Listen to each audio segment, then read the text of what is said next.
Good morning, guys. You know what day it is? Motorhome Mondays.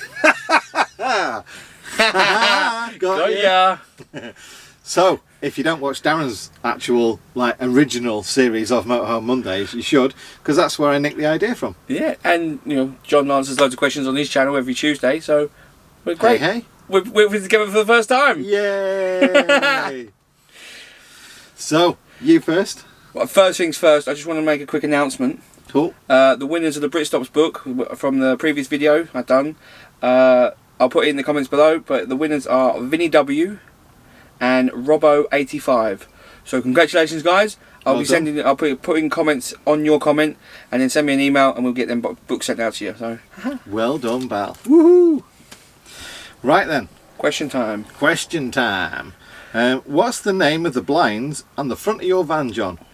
They're called Remis blinds, I think. The ones that you pull them in and all that. They're the fitted ones. Well, I fitted them, but yeah, they look fitted afterwards. Yeah, I haven't got them. I've just got nothing.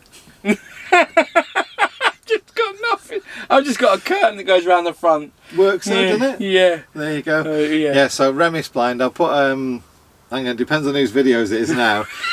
If it's Darren's video, there'll be a link up there. If it's my video, there'll be a link up there as well. Yeah. To me fitting them, and then you can see more about them. There'll be links everywhere. They will. Just plaster them all over the screen. All over my face. From outer space. Right.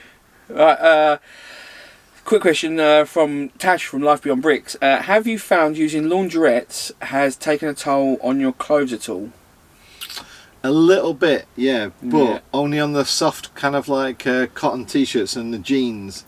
Seems to they get fluffy more. I've got 2 points on this. I don't really have white t-shirts, and he says it wearing a white t-shirt. I only have about 3 white t-shirts because 1, they get dirty too quick, and 2, I then have to do separate loads of washing. Right. So I try and keep all of them coloured and darks, so then they can all just go straight in the same wash. Done. Yeah, they do get a bit more abused in there because they're quite rough and tumble, aren't they? And rough and tumble. There we go. That was just off the top. I was just a professional, it's just professional. And then the other one is I used my mum's washing machine once, and then she put my merino wool jumper in the tumble dryer, and it come out like for a 5-year-old. Ooh. So that's great. Kind of a related question. Right. How do you deal with wet clothes in your van, like shower towels or dog wet towels? Okay, I hang them on a hook, on a coat hanger, and then put them above my fire. Right, so whilst the heating's on, I rig them up on the door or around the area. So that's one way I do mine. We've got one of those expanding poles that goes across the shoilet, as we call it. It's a toilet with a shower. Right. Yep. I've got one of them. Yep. And then we put all the vents on the van, close them all off inside, so the vent in the toilet gets blasted with the hottest air. Yeah. And then that's it. I just cracked the window in there just to let any. Well, you're just posh with the window now, aren't you? Yeah. I've got a fan in the roof. I ain't got a fan. There you go. Then. I've got to crack the window just to make sure. But that really does hotbox it. It does, yeah. It really does hotbox it. Yeah, you can get like a proper shower towel dry in about 2 hours or something like that. Yeah, easy. Right, next one. Do you have to pay UK road tax when you're driving across Europe? And I did look into this one because I was actually asked it before we set off, and the answer is yes, you do, because you're not allowed to drive in England, then you're not insured or allowed to drive anywhere else in Europe. Right. So you've got to have UK road tax. Even though you're not in the UK, you've got to pay the UK for your road tax. To be honest, guys, it's tax. Silly question. You're going to get taxed. Always going to get taxed. Always going to get taxed. That's a guarantee. Yeah. Apparently I've heard of people who don't do it that, and they don't get back into the UK, and they have to pay... Oh no! They have to pay import duty. Oh. Because the vehicle's gone out of the UK without being taxed, yeah, so... Not good. Yeah. Right, going back to showers, I've got a bit of a big question here. Showers, do you use them, and is it just a splash and go, or is it a proper shower? He's asking as he's planning to live in a van and trying to figure out if he needs one or not. Oh, okay. So, what's your thoughts on that? Yeah, I mean, a lot of people think that I don't shower, or Mandy and I don't shower in the van because I remove the shower. But I actually have one of those little plug attachments like I did in the 70s or 80s, whatever. That's like I suppose a rubber attachment that goes over. Oh, I know them. My nan and granddad used to have them. So it goes over the tap. Over the tap. And give you a shower head, and you got a little trigger thing. Yeah. So that's how we shower in the van. and the rest of the time we try and use campsites, motorway services, Yep. gyms and all that kind of stuff. So See, now I have got like a full shower in mine. I'll leave the door open so it gives you more room. You've got the shower curtain around you. I used to use it a lot. And it is kind of splash and go, you know, wet down, lather up, wash off. It's not anything luxury. No.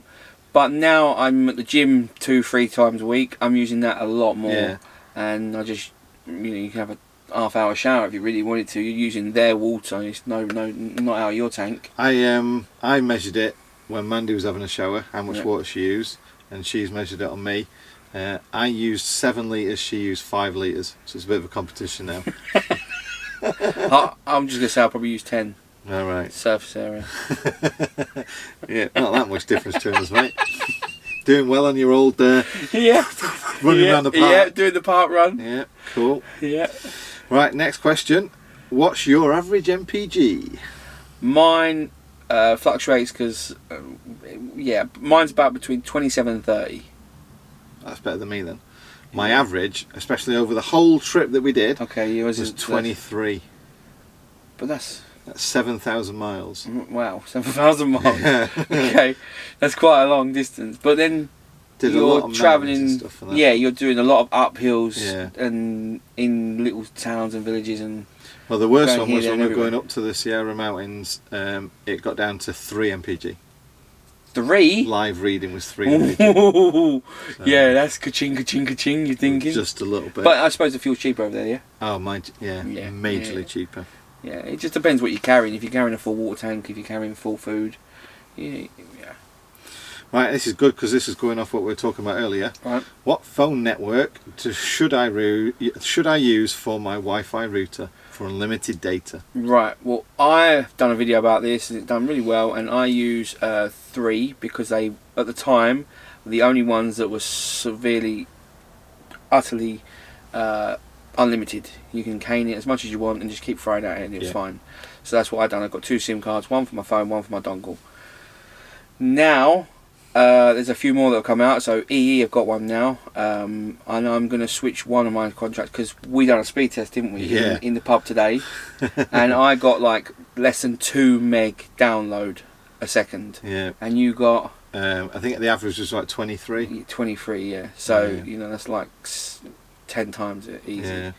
Yeah. Yeah. I'm going to get one on EE, and then it's a little bit more. It's about £8 more a month.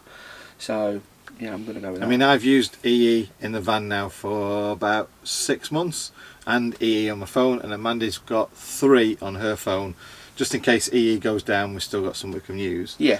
And EE has been so quick, so reliable. Yeah. So yeah. Yeah, my friend, he's not in van life at all, but he's got EE, and then he sent me a screenshot the other day and he was getting 98 meg a second. Nice. And I'm like, I'm getting 3. And he's like, is it even worth having the internet at that speed? No. I was like, alright mate. Jesus.